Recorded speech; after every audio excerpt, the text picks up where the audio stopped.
um Deus que é amor em sua essência, um Deus que é poder, um Deus que é graça, um Deus que é sabedoria, unção e poder, majestade, glória e reinado. O Deus glorioso que reina sobre a face da terra. Esse é o Deus que nós servimos, esse é o Deus que nós adoramos. A Ti nos prostramos, Senhor, com o coração quebrado, com o coração quebrantado, entregue aos Teus pés, reconhecendo a Tua soberania, a Tua majestade, o Teu poder, o quanto Tu és bom, o quanto Tu nos ama, o quanto Tu és fiel. A Ti toda a honra, porque somente Tu és digno, e para isso estamos aqui, Senhor, para Te adorar com tudo que temos, com tudo que somos, Senhor. Entregamos os nossos corações a Ti, tudo que temos aos Teus pés, ao nosso louvor, a nossa adoração, enfim, Senhor, eis-nos aqui. Que sejamos nós os instrumentos de adoração nesta terra, nós, aqueles que são representantes do reino de Deus, aqueles que representam, que são cartas vivas, que nós sejamos cheios do Teu Espírito, Senhor, que nós não venhamos a nos conformar com uma vida cristã medíocre, mas que queiramos estar cheios com o Teu Espírito Santo, para que possamos proclamar as boas novas onde nós estivermos, porque carregamos uma mensagem de esperança, uma mensagem que liberta cativos, uma mensagem que faz o cego enxergar, o surdo ouvir. Senhor, que sejamos esses instrumentos, esses arautos, esses proclamadores das boas novas, onde nós estivermos, e que nessa noite possamos aprender mais do Senhor, possamos aprender mais a respeito desse amor que nos alcançou, desse Deus gracioso. Espírito Santo, ensina-nos a respeito da Tua santa palavra, e nos transforma segundo a imagem do nosso Deus Todo-Poderoso. E que nessa noite somente o nome do nosso Senhor Jesus Cristo seja exaltado. A Ti, a honra, a glória e o louvor. E é nesse nome poderoso que oramos. Amém. Boa noite, irmãos. Sejam todos muito bem-vindos.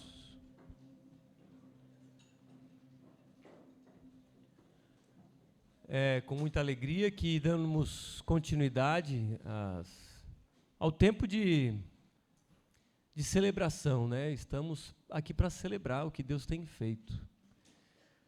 Confesso que tenho estado um pouco bastante impactado por tudo que Deus tem feito, por que Deus fez nesses últimos dias, no culto maravilhoso de ontem, no treinamento que tivemos ao longo desses dias.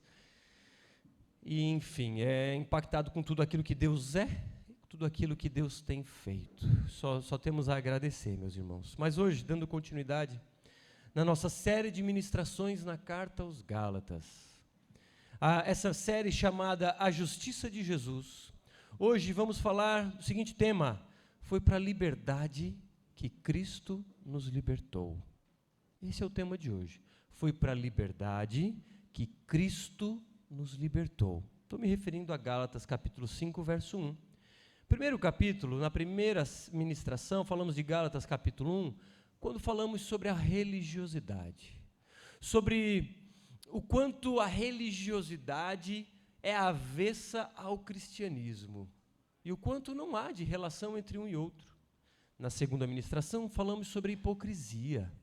Cristãos, muitas vezes, carregando uma mensagem da verdade, mas a sua mensagem, às vezes, não corrobora com sua vida. Fala bonito, prega bonito, mas não vive aquilo que fala. E na última ministração da semana passada, falamos sobre as promessas de Deus, sobre as alianças. Lembram? Falamos sobre a aliança com Abraão, que se cumpriu em Jesus. A aliança da promessa, em detrimento da aliança da lei. Hoje vamos até relembrar um pouquinho dessas alianças. Mas antes vamos ler o texto, Gálatas capítulo 4, verso 21, e a gente vai ler até o 5, verso 1.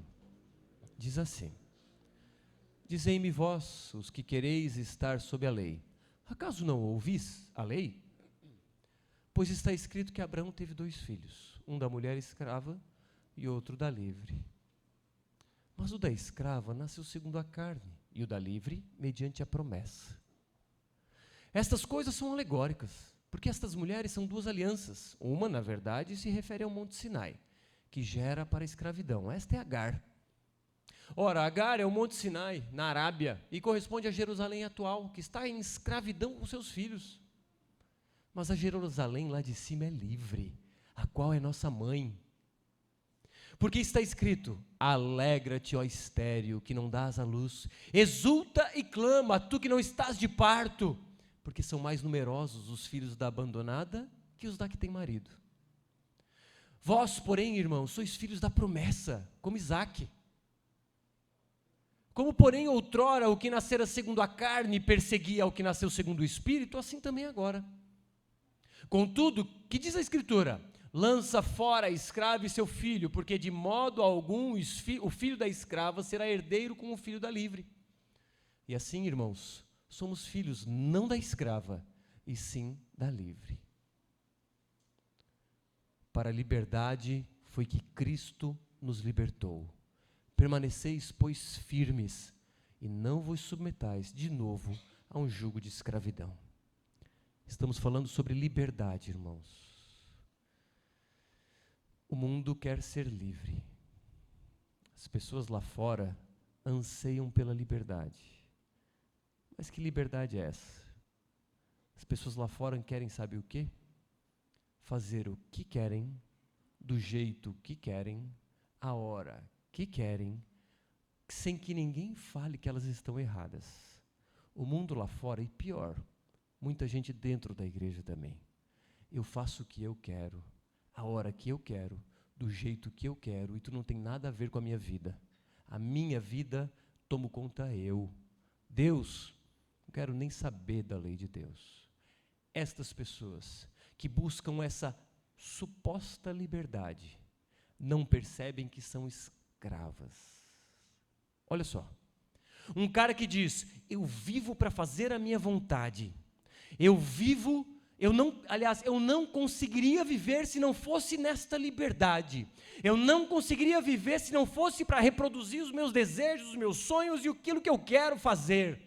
Esta pessoa não percebe, mas essa liberdade, na verdade, é uma escravidão, é uma suposta liberdade, mas que, na verdade, esta pessoa é escrava, escrava de suas vontades, escrava dos seus desejos, escrava de uma liberdade. Percebe? Parece até uma incoerência, parece até um paradoxo, e eu diria, a escravidão da liberdade. Pessoas que querem e acham que são livres, na verdade são escravas de suas vontades. Mas, irmãos, há outras 3 classes de pessoas. Há a classe dos religiosos. Os religiosos são aqueles que pegam o conjunto de regras e acham que viver debaixo daquele conjunto de regras fará deles merecedores dos céus. Fará com que, cumprindo aquele conjunto de regras, você será melhor visto da parte de Deus. Deus vai olhar para ti, ele está cumprindo as minhas regras, então vou dar 3 estrelinhas para ele. E pessoas vivem sob esse jugo da escravidão da lei, achando que estão fazendo algo em benefício do reino, mas são escravas e estão tão perdidas quanto aqueles de fora. Olha só, estes que vêm à igreja, que cumprem os mandamentos de Deus, estes que se colocam numa dependência destes mandamentos, num sentido de, vou cumprir para ser merecedor dos céus, vou fazer o bem para ser algo, para ser bem visto por Deus, estes estão tão perdidos quanto aqueles que querem liberdade no mundo lá fora, porque estes não entenderam a graça do nosso Senhor Jesus. Há uma terceira classe de pessoas, aquelas que conhecem a lei de Deus, mas abriram mão dela. Tudo bem, eu tenho um certo temor, eu sei que Deus existe, eu sei que Deus tem uma lei, mas Bruno, deixa eu viver do meu jeito, de repente um dia eu volto para a igreja, de repente quando eu sentir no coração eu vou me batizar, de repente, mas Bruno, por enquanto deixa eu curtir a minha vida, cara. Eu sei que eu estou errado, eu sei que se eu morrer hoje eu vou para o inferno, mas afinal de contas, acho que Jesus não vai voltar agora, então deixa eu curtir mais um pouco. E é o quarto grupo de pessoas, espero que sejamos todos nós, mas acredito que nem todos aqui são. E, enfim, e cada um analise a si mesmo. Mas o quarto grupo é daquele grupo que ama Deus, entregou sua vida a Jesus, entendeu que na cruz todos os seus pecados foram levados, e agora você depende única e exclusivamente da graça de Deus. Agora você pega a lei de Deus, os 10 mandamentos, e eu diria que a nova, ou melhor, a aprofundada interpretação que Jesus fez. Você pega esse mandamento, esse código esses mandamentos que tem um aspecto moral, e você cumpra. Por quê, Bruno? Para ser merecedor dos céus? Não! Porque você quer expressar amor e gratidão ao que Deus fez por você. Vamos falar sobre isso. E dentre esses 4 grupos, de qual você faz parte? Daquele que quer a liberdade, fazer o que eu quero, a hora que eu quero, do jeito que eu quero, que ninguém fale que eu estou errado? Ou aquele grupo dos religiosos que atam fardos pesados em seus ombros e acham que cumprir mandamentos te faz merecedor do reino dos céus? Ou aquele que conhece a lei de Deus, sabe, mas deixa eu viver do meu jeito, tudo bem, eu sei que eu estou errado, mas deixa eu viver assim. Ou o grupo dos verdadeiros cristãos. Estamos falando sobre a carta magna da liberdade cristã, a carta que você lê e você é impactado pela graça de Deus, como que com um meteoro cai na tua cabeça, quando você mergulha nessa carta, porque aquilo te esmaga, essa carta nos humilha, mas essa carta é a mais pura expressão de amor a Deus, de amor de Deus para conosco. Paulo confronta os judaizantes. Quem eram os judaizantes? Eram os religiosos que diziam: ei, vocês precisam cumprir regras, cumpram essas regras e vocês serão merecedores dos céus. Tudo bem, a salvação é pela graça mediante a fé em Jesus, chegue-se a Jesus, mas não esqueça, vocês têm que ser circuncidados, vocês têm que guardar os sábados e as festas judaicas, vocês não podem comer carne de porco e outras coisas a mais. Então eles diziam o quê? Esses judaizantes: você é salvo pela graça, sim, em Jesus, mas você precisa cumprir a lei mosaica para ser merecedor da salvação. Estamos falando incessantemente sobre isso. Por quê? Porque esse problema é atual. Esse problema acontece hoje. Pessoas que vão a Cristo e de repente recebem uma carga de regras e dizem assim: ah, você quer ser cristão? Ok. Agora, você cristão, pegue essas regras e cumpra elas integralmente. Porque se você tropeçar em um ponto, já era. E as pessoas estão vivendo desse jeito, achando que são cristãs. Cristianismo não diz respeito à relação sua com a lei. Preste atenção. Cristianismo não diz respeito à sua relação com a lei de Deus. Cristianismo diz respeito à sua relação com Jesus. O quanto você é íntimo dele, o quanto você se relaciona com ele, o quanto você se prostra diante dele, não o quanto você se prostra diante a lei dele. Cristianismo é expresso em uma pessoa, a saber, Jesus, que veio à terra e morreu em nosso favor. Não é um conjunto de regras. Acordem, igreja brasileira, porque cristianismo não é regra. Cristianismo é expresso e materializado em uma pessoa que desceu dos céus, se fez carne e morreu em nosso favor. Como vamos minimizar, como vamos humilhar, eu diria, a mensagem do Evangelho e resumi-la em um conjunto de regras? Ser cristão é não beber, é não fumar, é não ir na balada, é não trair a mulher e não apostar na loteria. Isso é cristianismo? Cristianismo é relacionamento com Cristo. Quantos de vocês se relacionam com Ele? Quantos de vocês têm intimidade diária com Ele? Quantos de vocês se prostram desesperadamente dizendo: Senhor, vem! Quantos de vocês mergulham na presença de Cristo dizendo: Senhor Jesus, volta, porque eu não vejo a hora de te ver face a face? Quantos de vocês? Me perdoe, irmãos, mas tem sido dias intensos em nossas vidas, mas vamos lá ao texto. Vamos ao primeiro ponto, verso 21. Dizei-me vós, os que quereis estar sob a lei, acaso não ouvis a lei?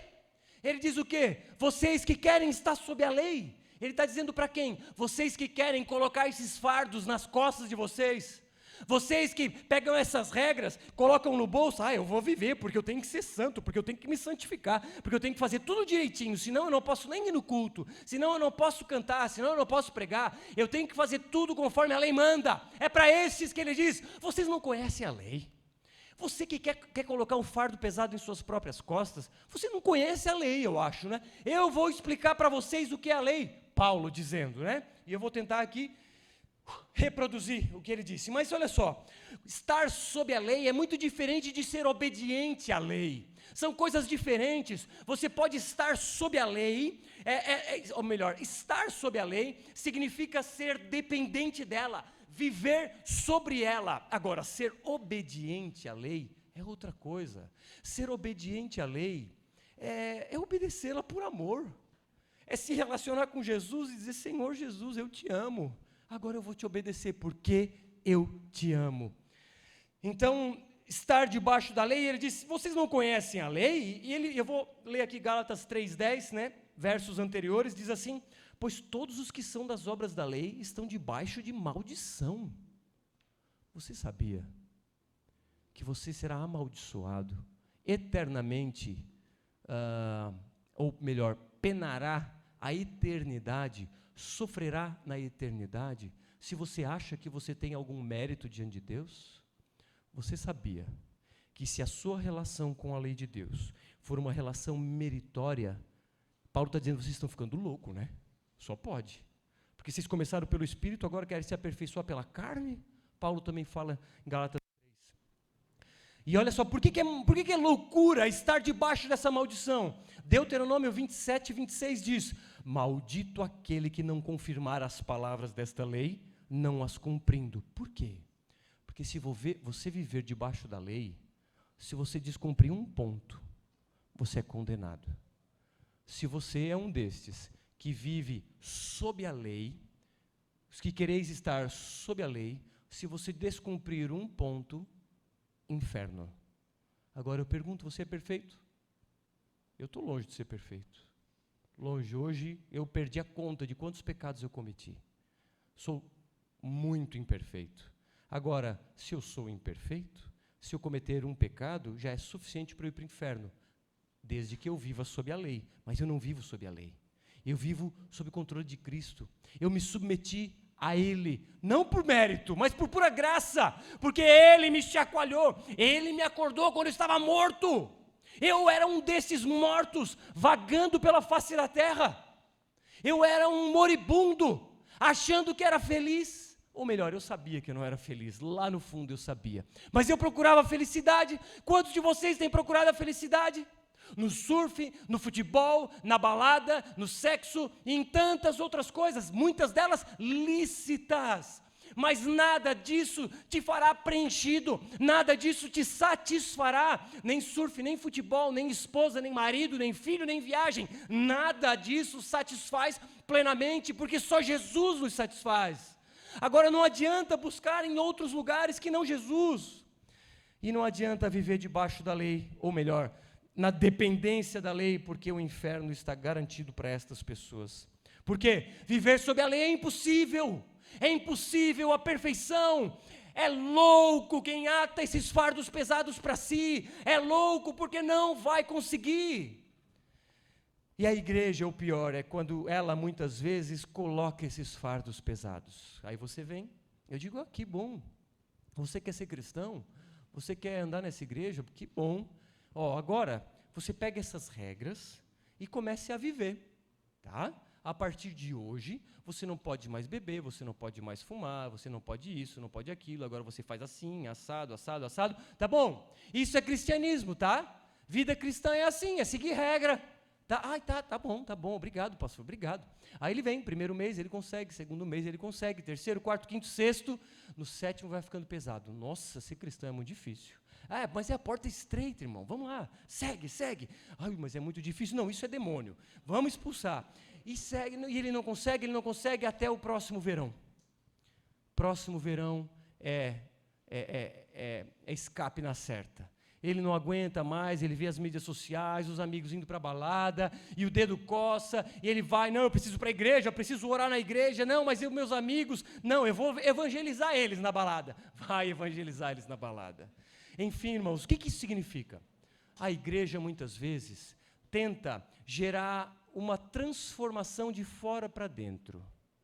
Ela coloca a regra e diz, você tem que fazer assim. Mas cristianismo não é um conjunto de regras que você tenta te transformar de fora para dentro. Cristianismo, como eu disse, é relação com Jesus que te transforma de dentro para fora. Isso é o cristianismo. Então, a igreja não deve colocar esse fardo pesado na vida das pessoas. Mas então, Bruno, vamos abandonar a lei moral de Deus? Quer dizer que não precisamos cumpri-la? É isso? Salvação pela graça? Está tudo certo, no fim vai ficar tudo bem? Não. Porque as pessoas que dizem, você é salvo pela graça mediante a fé, agora siga a vida do jeito que você bem entender, elas não entenderam a graça, elas não entenderam o amor sacrificial, elas não entenderam o que Jesus fez por si, por vocês. Essas pessoas não conseguiram compreender a profundidade de um amor, de um Deus que se destitui de sua glória, se faz carne. Ele se humilha para ser igual à sua criação. As pessoas não entenderam que esse Deus morreu em nosso favor. Então, irmãos, como eu não vou obedecê-lo? Como eu não vou andar no caminho? Eu ando no caminho porque eu amo. Eu ando no caminho porque eu quero ser igual ao meu Deus. Eu olho para Ele, não face a face, mas como que por um espelho de metal, um reflexo de metal polido, como Paulo diz aos Coríntios, porque ainda não podemos vê-lo face a face, mas eu olho para Ele nas Escrituras, eu digo, eu quero ser igual ao meu Deus. Nós temos 2 meninas, e as 2 meninas amam a mãe delas, a Lela.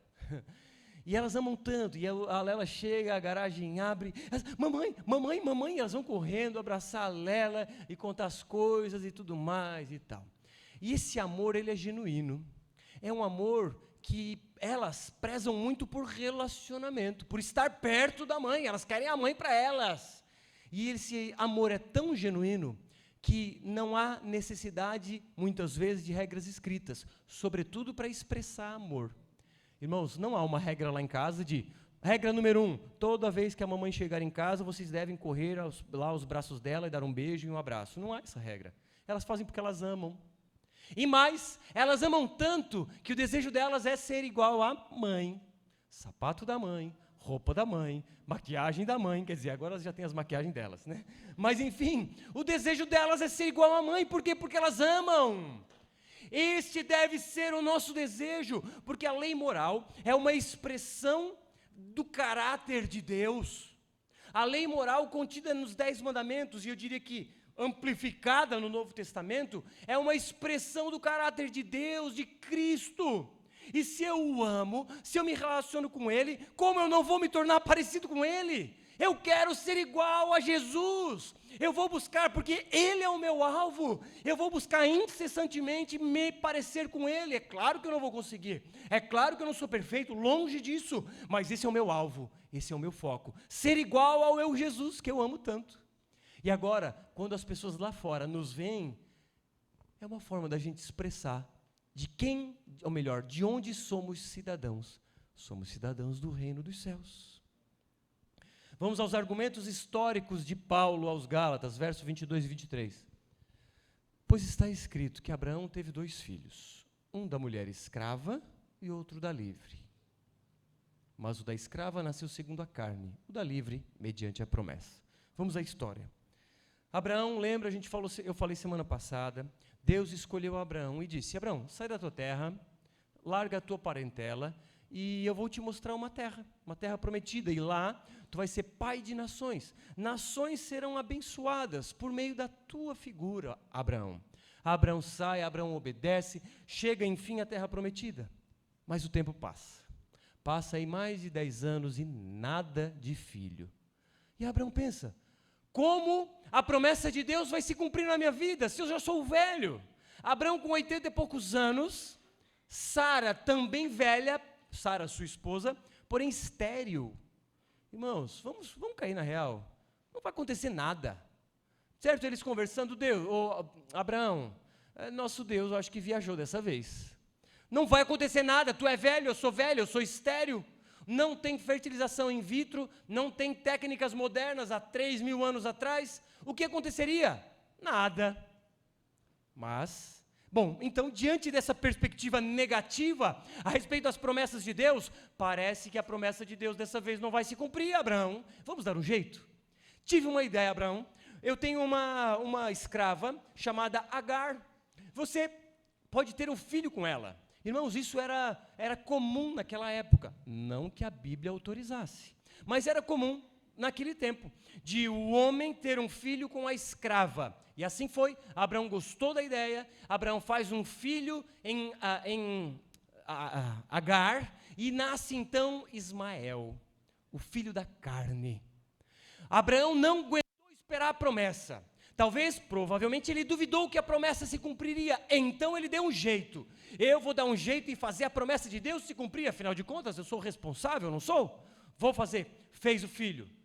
O tempo passa, 14 anos depois, Sara engravida.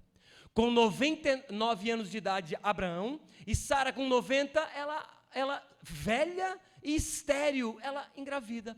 E Abraão com 100 anos, então, tem um filho, Isaque. Agora sim, o filho da promessa. Então perceba a diferença de um filho feito pela carne, porque não esperou a promessa, e um filho sim da promessa, vindo por milagre, não por obra, mas por milagre, não pelo que ele fazia, não porque ele poderia ter feito, mas por graça, por promessa, porque havia uma promessa de Deus que se cumprisse na vida de Abraão. Abraão não soube esperar, mas no tempo que Deus havia determinado, assim as coisas aconteceram, e enfim, nasce Isaque, o filho da promessa. Irmãos, isso é a história que Paulo relembra a gente, para fazer uma correlação com a salvação por obras. Salvação por obras, aquelas pessoas que tentam ser salvas cumprindo mandamentos, são as pessoas que são descendentes de Agar, de Ismael, da escrava, são portanto escravos. Aqueles que vivem por obras são escravos, acham que são livres, porém não são. E estes então são descendentes de Agar, irmãos, e isso era humilhante para o judeu. O judeu batia no peito, porque era descendente de Abraão. De sangue, sim, é verdade, mas Paulo está dizendo o quê? Ei, vocês judeus que vivem pela carne, vocês não são descendentes de Abraão, não. Não são descendentes de Sara, de Isaque, vocês são descendentes de Agar e Ismael. Irmãos, Agar e Ismael é a descendência dos árabes, dos muçulmanos. E Paulo está dizendo, vocês judeus que acham que podem merecer algo, espiritualmente falando, vocês são descendentes desses também. Estão ficando louco? E cada um que vive debaixo de obra da lei, também é descendente de Ismael, de Agar, da escrava. Portanto, é um escravo igual. Vamos às alianças, 24 até 27. Estas coisas são alegóricas, porque estas mulheres são duas alianças.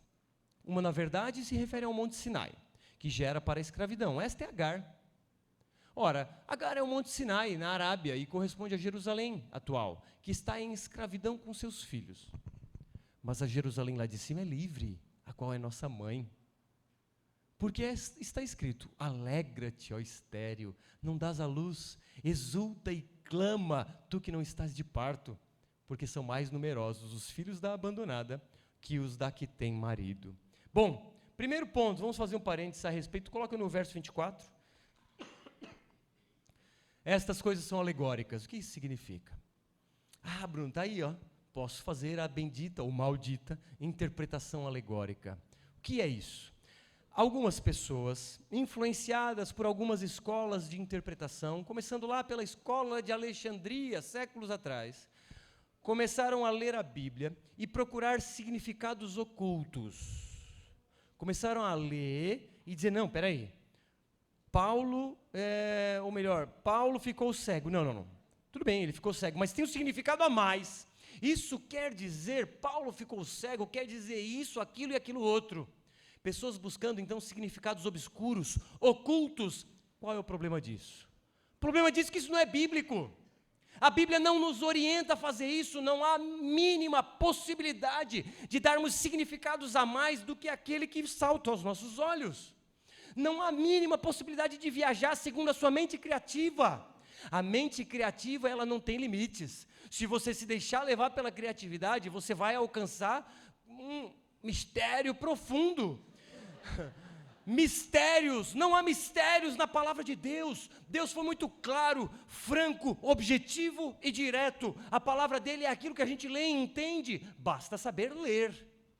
Claro, há coisas mais profundas porque há necessidade de estudo teológico.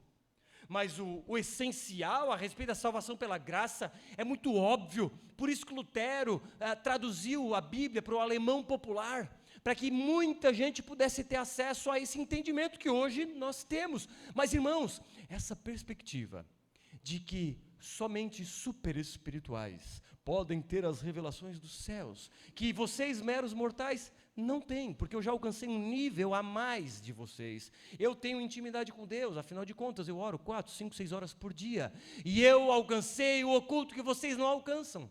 O que isso vai fazer? Vocês vão andar me seguindo, vocês vão achar que eu e Deus estamos ali, vocês vão achar que eu sou superior a vocês, e o resultado vai ser o quê? Manipulação. Vamos ser franco? Isso é manipulação, irmãos. E é fácil manipular pessoas com más intenções. Enfim, a interpretação alegórica não existe, não há liberdade para uso da criatividade. E aí as pessoas acham que é o Espírito Santo que fala. Não, irmãos. É a criatividade, são ideias que brotam na mente e acham que é bíblica, mas cuidado, não é. O que é isso então, Bruno? Isso é uma ilustração. Paulo simplesmente está fazendo como que uma figura de linguagem, uma forma de ilustrar para que a gente possa entender o que esse texto significava. Ele entendia que Agar, a escrava, significava salvação por obras. Por outro lado, Sara significava salvação pela fé. Aí você é filho da escrava ou você é filho da mulher de Abraão? Você é descendente daquela que salva por obras ou você é descendente daquela que fala sobre salvação pela fé? Você escolhe. Você se prostra diante ou de Jesus ou da lei. Se você se prostra na lei, você é escravo. Se você se prostra diante de Jesus, você é livre, porque foi para a liberdade que Cristo vos libertou. Como haveríamos de ser livres diante de regras? Regras de conduta, como eu disse, há princípios morais que devemos zelar, mas esse zelo por esses princípios morais é uma expressão de gratidão, é uma expressão de amor. Eu copio Jesus porque eu amo, as minhas meninas copiam a Lela porque a amam e querem obedecê-la. Eu quero obedecer ao meu Jesus, como não vou andar em santidade? Então, diante de tudo isso, Paulo está dizendo que como a promessa pode ser cumprida por esforço humano? Como que a promessa das bênçãos eternas, que era uma aliança incondicional, divina, unilateral e inquestionável, como ela poderia ser quebrada? Não, agora é por regras. Não, agora para ser salvo tem que cumprir essas regras. Como? Uma aliança divina não pode ser adulterada. Uma aliança que foi validada e ratificada não pode se tornar invalidada. Nada pode ser acrescentado a ela, como falamos semana passada. Então, essas alianças, a aliança da lei, que está relacionada a Agar, Ismael, Monte Sinai, Antiga Aliança, Jerusalém terrena, carne, lei, escravidão. Qual é o resultado? Condenação. Você é filho dessa aliança? O resultado é esse. Por outro lado, a Jerusalém lá de cima é livre e ela é a nossa mãe. Então, a nova aliança diz respeito a Sara, Isaac, Abraão, Jerusalém espiritual, promessa, graça, fé e liberdade. Se, pois, o Filho os libertar, vocês serão verdadeiramente livres. Olha só, se o Filho vos libertar, vocês serão livres. É possível, ou melhor, a palavra está dizendo, se eu me libertar, eu serei livre. A palavra está dizendo, se eu escolher, eu serei livre. Ela está dizendo, se Cristo vos libertar, sereis livres. Quem é o agente da salvação é única e exclusivamente Deus, por meio do Espírito Santo em nossas vidas. A salvação não é uma mera obra humana, não é uma simples escolha por Jesus, é um ato sobrenatural do início ao fim. É o Espírito Santo que nos convence do pecado, da justiça e do juízo, e Ele é fiel para terminar a boa obra que Ele começou. Essa é a obra de salvação, do início ao fim, a obra divina. Isso diz respeito ao novo nascimento.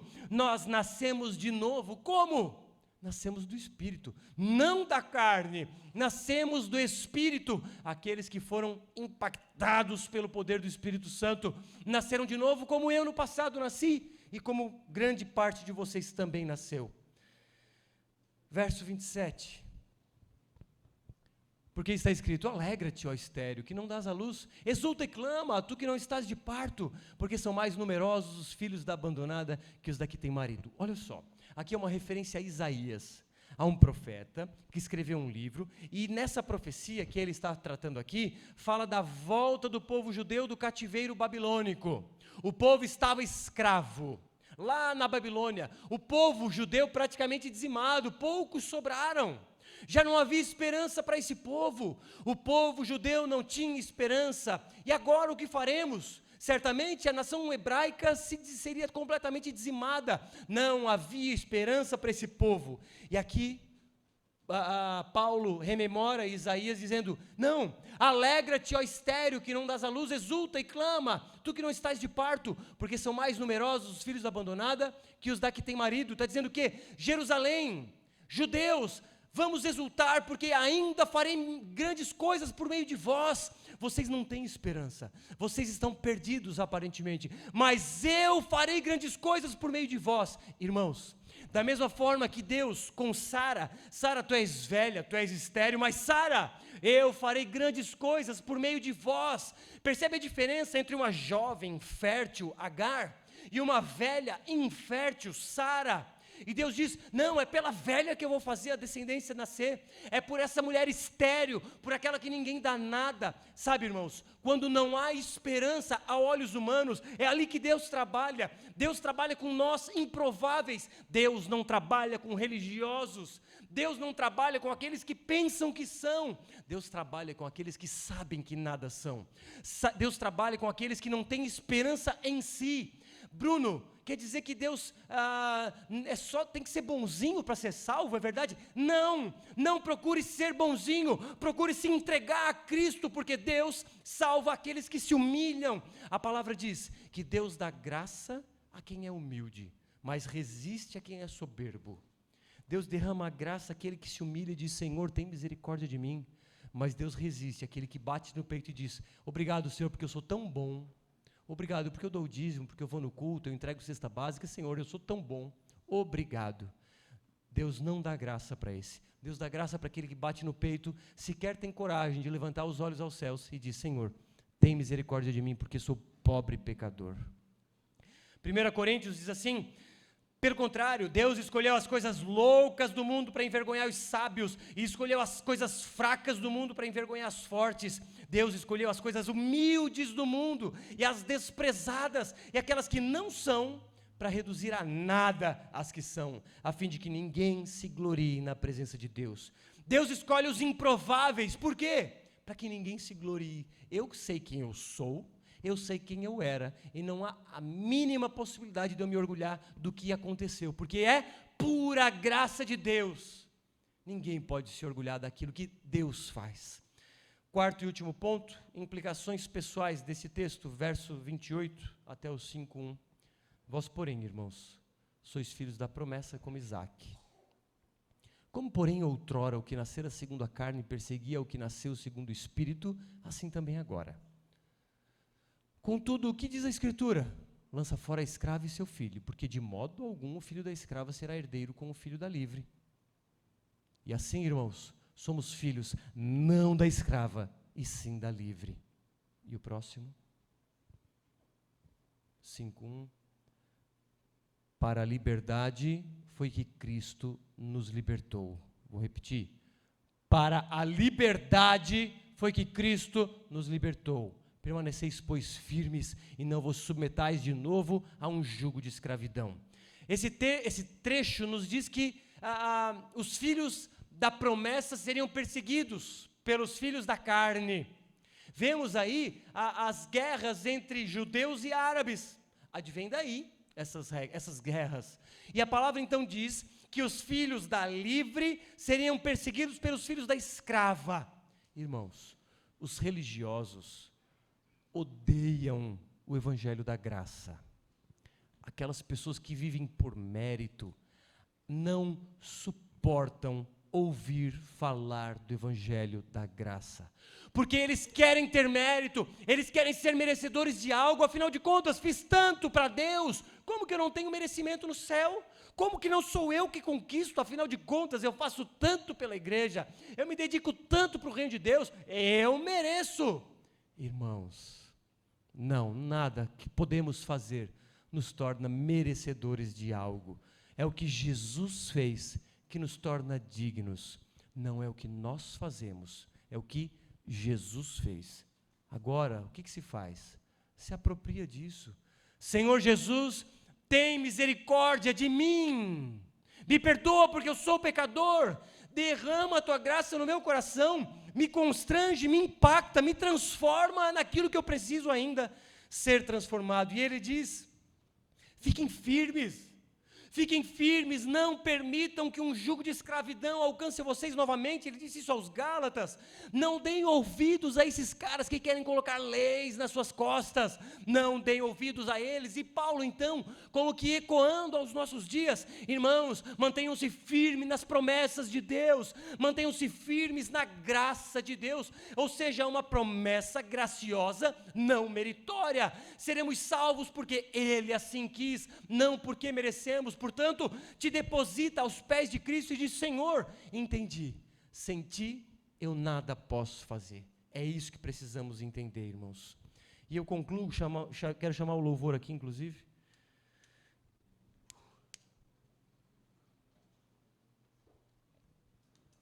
Vamos aos pontos.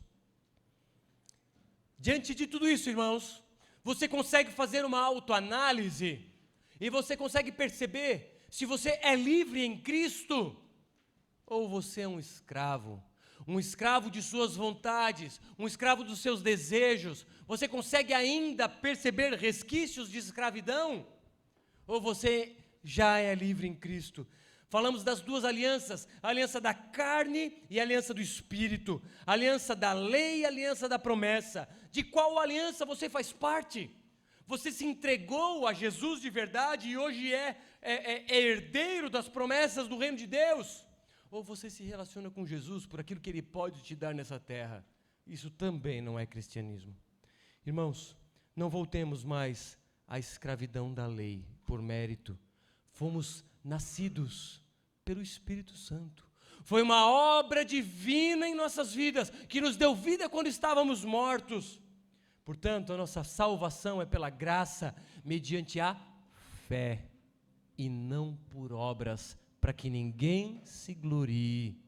As boas obras foram preparadas de antemão, para que nós viéssemos a andar nelas. Leia Efésios 2, de 1 adiante. Mas ali entendemos também, aprendemos que seremos perseguidos, irmãos. As pessoas vão dizer: vocês são loucos. Graça, isso não existe. Isso aí vai te levar à libertinagem. Não vai. Aquele que entende o que de verdade é a graça, não cairá na libertinagem. Inclusive Paulo admoesta o povo: olha, não deis vazão para as vontades da carne de vocês. É pela graça sim, mas não é uma graça barata que te liberta para fazer o que quiseres. Como eu viveria na imoralidade, tendo um Deus que morreu em meu favor? Jamais! Então foi para a liberdade que Cristo nos libertou, irmãos. Somos livres. E agora trago algumas aplicações práticas. Irmãos, por favor, não dependam da lei de Deus para se achar merecedor de algo. Não pense que você cumprir um código de conduta moral vai te fazer ser melhor, mais bem apresentado diante de Deus. Não pense que você cumprir regras vai te fazer digno de entrar na presença de Deus, como que um tapete vermelho, e que esse tapete é pavimentado por suas boas obras. Esqueça! O que pavimenta esse caminho de nós a Deus, ou melhor, de Deus a nós, é o sangue de Cristo. Somente o sangue de Cristo nos liberta. Nossas boas obras não libertam nada. Irmãos, e diante disso, como vamos atar fardos pesados nos ombros de outros? Irmãos, cuidado para não colocarem fardos nos ombros dos outros. Irmãos, cuidado para não apontar o dedo no pecado do outro e esquecer que tem uma trave diante do teu olho. Cuidado para não colocar um conjunto de regras naquele que está chegando. O cara está chegando agora, abrace, ame, expresse amor, caminhe junto, cuide. Irmãos, não podemos colocar esses fardos naqueles que chegam. Religiosos, não afastem quem Jesus está chamando para perto. Esse é um gravíssimo problema dos nossos tempos atuais. Os religiosos dizem, para se achegar a Jesus, vai ter que caminhar muito, vai ter que fazer muito. Não! Jesus já fez o que precisaria ser feito. Ele disse, na cruz, está consumado. E agora, se tudo está consumado, quer dizer que o preço dos nossos pecados foi pago de uma vez por todas. Não há necessidade de pagar um preço. Esqueça a ideia, preciso pagar um preço. Não, o preço já foi pago. Se você acha que precisa pagar um preço, você não entendeu o tamanho do preço pago na cruz. Se você acha que precisa contribuir, você não entendeu o que Jesus fez na cruz. Se você acha que você precisa cumprir meia dúzia de regras para se chegar a Deus, você não tem noção do que Jesus fez em teu favor, do quanto Ele sofreu naquela cruz, recebendo a ira do Deus Pai por causa dos nossos pecados. Como poderíamos contribuir com o mínimo que seja? Impossível. Irmãos, e diante disso, como não levaríamos essa mensagem de libertação mundo afora? Irmãos, como vamos ficar inertes a essa mensagem? Como ficaríamos como que dormentes? Uma mensagem que me libertou, uma mensagem que me trouxe vida. Como eu não vou levar essa mensagem mundo afora? Como eu não vou me entregar para que essa mensagem influencie o mundo lá fora? Vou me envolver com política e não me envolvo com cristianismo? Como? Lanço as minhas ideias de direita ou de esquerda na internet e não falo sobre Jesus?